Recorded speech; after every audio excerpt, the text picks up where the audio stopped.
motor បាញ់ទឹកលាងឡាន 1500 វ៉ាត់ ម៉ាក total ចូល stock វិញហើយបងប្អូន motor នេះដែរវាមានរូបរាងតូចហើយទម្ងន់វាមកសមល្មមងាយស្រួលក្នុងការបំលាស់ទីហើយ motor នេះវាមកជាមួយនឹងកម្លាំង 1500 វ៉ាត់ សម្ពាធទឹក 100 បារ ហើយបាញ់ចេញ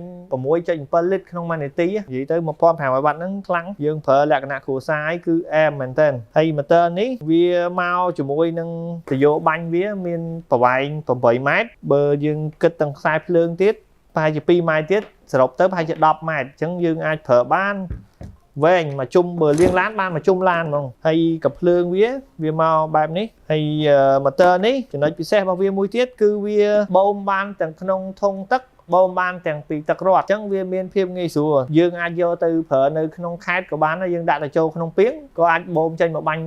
បានដែរហើយសម្ពាធទឹកវាខ្លាំងងាយស្រួលប្រើប្រាស់ហើយពួកអានេះធន់ណាបងប្អូនមិនងាយទៅណាទេហើយតម្លៃវាក៏ល្អខ្លាំងដែរបើបងប្អូនចាប់អារម្មណ៍កុំភ្លេចឆាតចូល page របស់ក្រុមហ៊ុន Total Tour Cambodia ឬក៏អាចរកទិញបាននៅតាម depot ដែលចែកចាយផលិតផលរបស់ Total ទូទាំងប្រទេសអរគុណបងប្អូន